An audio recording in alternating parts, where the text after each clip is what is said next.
문재인은 재임 중 북한에 대한 친화 정책을 펴는 가운데 북한을 실질적으로 이롭게 해왔다.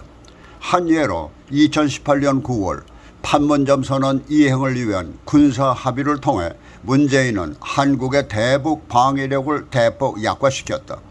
그러나 김정은은 오히려 김여정을 내세워 남북관계를 대적관계로 전환하고 결별을 통보하면서 남북연락사무소를 폭파하고 접견지의 군사훈련 재개, 감시초소 복원은 물론 핵 개발을 계속하면서 남북 군사 합의를 역행하며 오히려 대남 적대관계 수위를 높여오면서 문재인을 삶은 소대가리로 폄하하는 등 한국민의 자존심까지 상하게 하는데도 문재인은 오히려 복종의 자세를 취하면서 그와 같은 저 자세에 의혹을 품기까지 하게 됐다. 이와 같은 의혹과 함께 문재인 재임 중에 북한에 퍼준 수조 원의 현금 실체가 그의 퇴임 후 밝혀질 단계에 접어들면서 문재인의 대북제재법 위반에 관심이 모아지고 있는 것이다.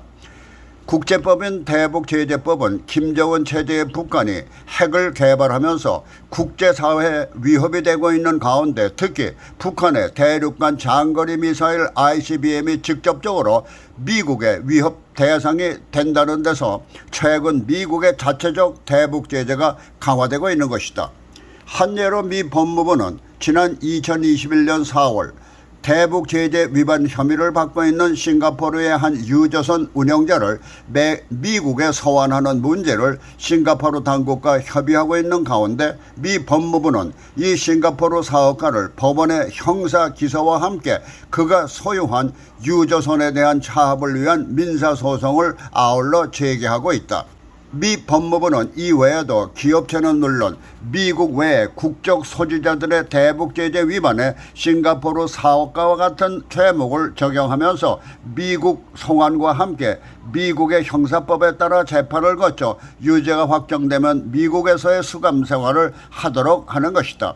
미국은 이미 지난 1980년 파나마 독재자로 군림하던 마누엘 노리에가를 미국과 연계된 마약 사건과 돈 세탁으로 1989년 군사작전을 통해 노리에가를 미국으로 강제 송환, 미국인의 삶을 보호하고 민주주의 과정을 복원하며 파나마 운하 조약을 보존하기 위해 노리에가를 체포했다는 명분으로 60년형을 선고해서 지난 2016년 미국 형무소에서 노리에가의 사형을 마감케 했다.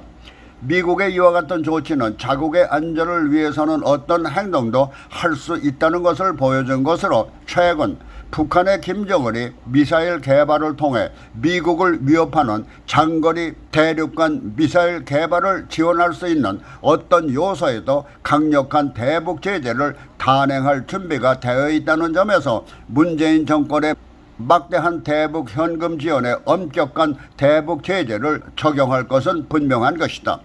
이와 같은 미 법무부의 움직임과 관련해서 금년 6월 윤석열 정권 출범 직후 이례적으로 한동훈 법무장관이 15일 일정으로 미국을 방문한 것에 관심이 모아지지 않을 수가 없다. 한동훈 법무장관의 미국 방문은 미 연방수사국 FBI를 찾아서 인사 시스템을 살펴보면서 미 법무부 고위 관계자들도 만난 것으로 밝혀졌다. 한동훈 장관의 이와 같은 거취는 북한의 미사일 개발에 대한 정보를 가지고 있을 연방수사국 FBI와 대북 제재에 앞장서고 있는 미 법무부와의 만남이라는 데서 최근 드러나고 있는 문재인 정권에서의 막대한 대북 현금 지원과 맞물려 문재인의 대북 제재 위반에 대한 논의도 있었을 것으로 예상되는 것이다.